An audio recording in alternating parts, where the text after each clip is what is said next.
dhe pa u bo 24 orë krejt e kësaj situate, e kemi pa që një vrasi tjetër, po ashtu ka ndodhur në Vushtre, ku një grua vritet nga një person tjetër e më pas a i vret vetën. Ngjarje të rënda këto, të cilat fakt do i diskutojmë këto bashkë me Artën, edhe në disa pamje të cilat veç i kemi siguru edhe do i transmetojmë gjatë momentit që diskutojmë. Ngjarje këto të cilat fakt në mëngjeset e hershme nuk janë fort të mira, ti themi kështu, që diskutohen, për mbi gjitha janë situata të cilat e mbështjellin kështu krejt vendin tonë në 24 orëshin e fundit. E përmenda Arta që do të diskutojmë kështu me këto dy vrasjet edhe situatat, dhe që në këndit në debatit personat adekuat edhe më cilësuar, po besoj kalmë në epat formularin edhe krejt këto situata. Gjatë ditës së djeshme po filloj me 19 vjeçarin, ku e pam që është jep lam të mira edhe është varros 19 vjeçari i vrarë, ndërkaq personi tjetër i cili tashmë gjendet në paraburgim, ka pranuar fajin, edhe që ishte paraqit dje në prokurori, mos gabuam, në gjykat fakt, edhe që situatat cilat kur të diskutojmë edhe po i mendojmë, jemi duke fol për një 19 vjeçar, që tashmë është diçka tragjike çfarë po ndodh në vendin tonë. Realisht po Donjeta e përmend edhe tek kështu përgjithsisht çka ka ndodhur dje.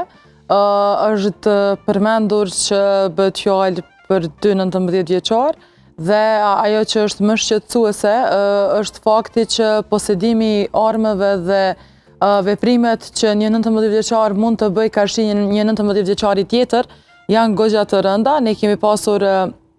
diskutime të shumta këtu edhe tek dita e re lidhur me çështjen se çfarë mund të ndikojë realisht që disa të mitur të vinë në këtë gjendje për të sulmuar njëri tjetrin, aq sa për t'i marrë jetën, dhe ka qenë goxha shqetësuese, ndoshta edhe më gjerësisht do t'i flasim edhe me ekspertët, pra me psikologun Petritin edhe me avokatën Adelinën, se a ndikojnë ndoshta edhe po mendoj dënimet e vogla për këto raste, që shpesh kanë sjellë edhe në veprime të tilla. Nuk janë këto të vetmet, ne kemi parë që ka pasur edhe persona më të mitur që kanë qenë pjesë e këtyre përleshjeve, po i diskutojmë kështu dhe që kanë përfunduar pastaj me fatalitet. Ka pasur edhe mosha ende më të vogla, të cilat si pasojë e kësaj edhe kanë mbetur veçse pa u dënuar mjaftueshëm dhe një veprim i tillë ndoshta edhe është shkak ashtu po i them që po vazhdojnë të ndodhin gjëra të tilla, por sigurisht edhe gjendja psiqike e fëmijëve dhe mos kontrolli i tyre. Nëse ndalemi dhe mendojmë një 19 vjeçar të posedojë një armë, ndoshta edhe nuk mund të konsiderohet tërësisht jo legjitime, sepse e dim që mosha për këto çështje është 18 vjeç. Po nëse mendojmë kështu për të poseduar një armë fiks me 19 vjeç është goxha friksuese. Dhe këto mendimet që mos më prek se ta kthej ose kush jo mon, ose edhe këto janë disa nga gjërat që edhe ndikojnë tek ajo që pastaj sjell edhe në përlishje fizike dhe në fatalitet në rastin fjalë. Po përveç kësaj, Donjeta ne kemi pas edhe një rast tjetër që ishte dje në Vushtrë gjithashtu, ku veçse e përmendëm edhe në fillim të emisionit, një person ka vrarë ish punëtorin e tij, po i referohemi ashtu sepse ajo vendosi veçse ta lë punën dhe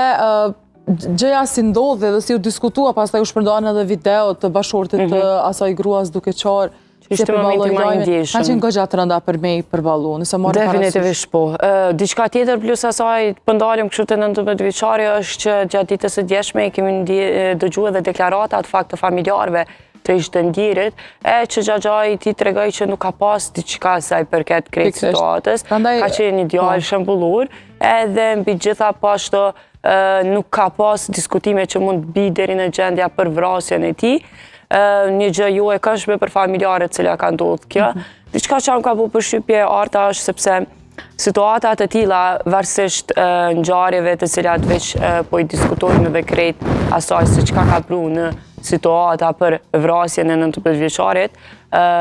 nuk do të ketë asnjë amendësim, ose nuk po besoj që do të ketë një arsye që të bie në vrasjen e një bashkëmoshatarit të tij. E përmendë dhe ndoshta kjo fakti që shpesh në këtë moshë e marrin parasysh atë faktin që kush jam unë, edhe që ti nuk mundesh me kundërshtu mua se unë më ta bëj çështo gjërat pa lidhje. që për mendimin tim janë tërësisht pa lidhje, pse duhesh ti me posedu armë, ose pse duhesh me ofendu, ose me bullizu dikënd, pse nuk po të përshtatet mendimit tënd. Edhe janë goxha të vegjël për me arrit në këso përfundime. 19 vjeç që me marrë vendime me vrot dikënd është goxha tragjike. Definitivisht po. Dërsa kur dalemi te rasti tjetër, i cili në fakt ka shumë tragjik në momentin që veç e dëgjova edhe ishte ajo koha kur isha duke shku shpejt, ta më ne përfunduam punën. Është situata kur veç një grua, ende nuk ishim informacion se është gruaja e tij apo është gruaja e dikujt tjetër, por mbi gjitha doli fakti që ajo ishte gruaja tashmë e ndjera, ka punuar në punën e personit i cili e ka vrarë, dhe për shkak të xhelozie të cilët e thonë disa prej personave sa kanë informacione, gruaja e ndjerë është vrarë për arsye të largimit nga puna, edhe këto situata tashmë ka ndodhur në stanoft të Vushtrës, edhe që një ngjarje e rëndë. E kemi pa që po ashtu kanë dalë deklaratat edhe nga fëmijët e të ndjerës, e që sa i përket fëmijëve, fëmija e më i madh i saj ishte 18 vjeçar, duke lënë pas edhe 2 vajzat e saja, të cilat ishin më të vogla se 18 vjeç. Po e shohim kështu momentin e bashkëshortit të gruas, së cilën veç e merr lajmin edhe din për vrasjen e tij, ku ishte me uniform të punës direkt duke ardhur nga puna për rastin i cili tashmë është shumë i rëndë edhe kur e diskutojmë, për që puna e gazetarësisë e bën që të diskutojmë edhe të jemi tillë për lajmet tek njerëzit edhe të informueshëm. Momente jo të këndshme në këto 24 orëshën e ditës së djeshme, edhe sot që veç po flasim, edhe unë ata se çka më thonë është se si vend, në fakt, kemi harru pak mirësinë, sjelljen edhe mbi gjitha edukatën për vetë njeriun, sepse nëse veç brenda 24 orëve ndodhin vrasje edhe marrim ashtu havë për vrasjet edhe dalim të vrasim personin tjetër pasi që dikush e boni një atentat të tillë, kemi ardhur në gjendje të tmerrshme sa i përket vendit tonë, edhe që këto arsyet edhe krejt këto gjatë ditës së djeshme janë diskutuar arta që krejt këto vrasje po ndodhin si shkak pasojë fakt e situatës që nuk ka vendime të duhura edhe nuk po merren vendime të duhura për krejt këto situatat. Përmenda do njëta pra që kjo është ndoshta edhe arsyeja kryesore, mungesa e dënimeve të merituara, edhe mund të sjellë këto, dhe pse e përmendet ti, po nuk mendoj që janë shtuar kohëve të fundit, thjesht mendoj që po raportohen edhe qytetarët po dërgojnë video. Në rastin fjalë kanë qenë gazetari qytetare, pra njerëz që kanë pa momenti kur kanë rrit,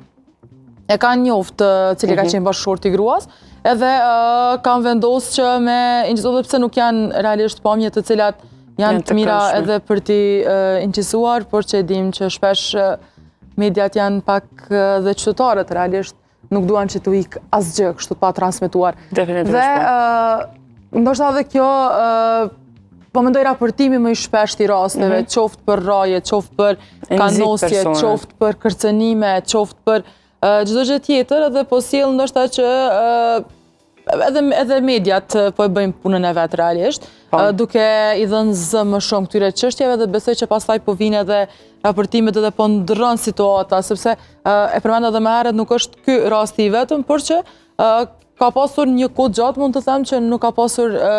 përleshje deri në fatalitet mes të miturve. Po, në mes të miturve, po, por që mbi gjitha me të rritur e pam dhe rastin që gjatë vikendit na ndjeki kështu, ajo vrasja në Gjermani që ka të bëjë me 2 kosovarë që ishte në Ravec, e që këto ditët e fundit krejt situatat cilat po diskutohen në vendit tonë janë vrasjet, e që nuk është asgjë e këndshme sa i përket kësaj. Mirë,